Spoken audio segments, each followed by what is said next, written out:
Welcome to Sravani's media. Andhra Pradesh assembly ఎన్నికల్లో చారిత్రాత్మక విజయం సాధించి ఏపీ డిప్యూటీ సీఎంగా బాధ్యతలు చేపట్టిన జనసేనాని పవన్ కళ్యాణ్ ఇప్పుడు తన తదుపరి పొలిటికల్ ఫోకస్ను తెలంగాణపై కేంద్రీకరించారు.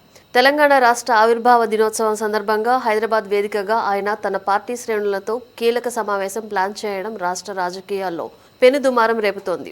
గ్రేటర్ హైదరాబాద్ పరిధిలోని సెటిలర్లు, యువత, మున్నూరు కాపు సామాజిక వర్గ ఓటు బ్యాంకే లక్ష్యంగా జనసేన వేస్తున్న అడుగులు కాంగ్రెస్, బీఆర్ఎస్, బీజేపీల్లో గుబులు రేపుతున్నాయి. కేవలం 4-5% ఓటింగ్ సాధించినా ఇక్కడి గెలుపోటములను తలకిందులు చేయగల సత్తా జనసేనకు ఉందని రాజకీయ వర్గాలు భావిస్తున్నాయి. త్వరలో జరగబోయే గ్రేటర్ ఎన్నికలతో పాటు 2029 అసెంబ్లీ ఎన్నికలే టార్గెట్గా పవన్ కళ్యాణ్ పక్కా రోడ్ మ్యాప్ ప్రకటించనున్నట్లు తెలుస్తోంది. భాగ్యనగరంలో ఆయన వేయబోయే పొలిటికల్ అడుగులపై అందరి కళ్ళు నిలిచాయి.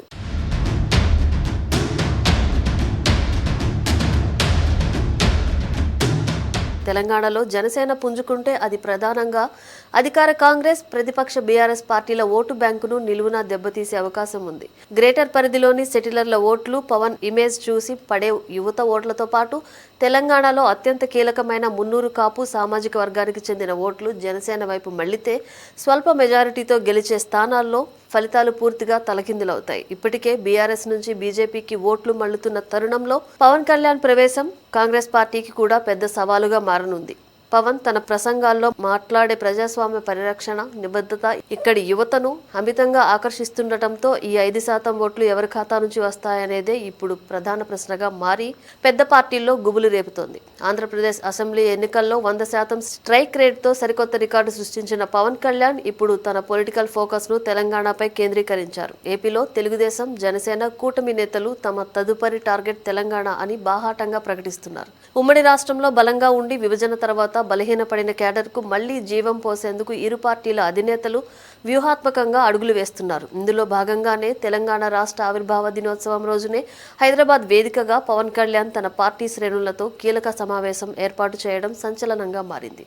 ఏపీ కూటమి విజయానికి వెన్నెముకగా నిలిచిన పవన్ కళ్యాణ్ తెలంగాణలో జనసేన కేవలం నామమాత్రపు పార్టీ కాదని, ఇక్కడ కూడా ఒక నిర్ణయాత్మక శక్తిగా ఎదగడమే లక్ష్యంగా అడుగులు వేస్తున్నారు. తనపై, తన పార్టీపై వస్తున్న విమర్శలకు గట్టి కౌంటర్ ఇచ్చేందుకు జనసేనాని సిద్ధమయ్యారు. ప్రస్తుతం తెలంగాణలో కాంగ్రెస్, బీఆర్ఎస్, బీజేపీ మధ్య నడుస్తున్న త్రిముఖ పోరు గమనించిన పవన్ ఇక్కడ త్రిశూల వ్యూహంతో ముందుకు సాగుతున్నారు. రాష్ట్ర రాజకీయాల్లో జనసేన ఒంటరిగా వ్యూహాత్మకంగా పోటీ చేసినా అదనంగా 4-5% ఓటింగ్ సాధిస్తే అది ఇక్కడి ప్రభుత్వాల మనుగడను మార్చేస్తుంది.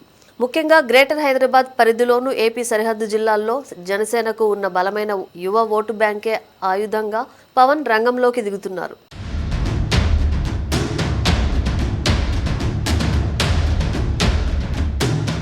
గత అసెంబ్లీ ఎన్నికల్లో జనసేన ప్రభావం చూపినప్పటికీ ఇప్పుడు ఏపీ డిప్యూటీ సీఎంగా పవన్కు పెరిగిన గ్రాఫ్ ఇమేజ్ తెలంగాణలో ప్లస్ అవుతుందని కేడర్ నమ్ముతోంది. తెలంగాణలో పార్టీ నిర్మాణం, జిల్లా స్థాయి కమిటీల బలోపేతం, ప్రజా సమస్యలపై పోరాటాలతో పాటు పవన్ కళ్యాణ్ ఒక పక్కా రోడ్ మ్యాప్తో సిద్ధమైనట్లు తెలుస్తోంది. త్వరలో జరగబోయే గ్రేటర్ హైదరాబాద్ మున్సిపల్ ఎన్నికలతో పాటు 2029 అసెంబ్లీ ఎన్నికల కోసం కేడర్ను స్ట్రాంగ్ చేయాలనే ఆలోచనలో జనసేన నాయకత్వం ఉంది. బీజేపీతో ఉన్న మిత్రధర్మాన్ని కొనసాగిస్తూనే ఇక్కడ స్వతంత్రంగా ఎదగాలని, ఒకవేళ పొత్తు కుదిరితే అది బీజేపీకి అదనపు బలం అవుతుందని, ఒంటరిగా వెళ్లే కింగ్ మేకర్ పాత్ర పోషించవచ్చని పవన్ భావిస్తున్నారు.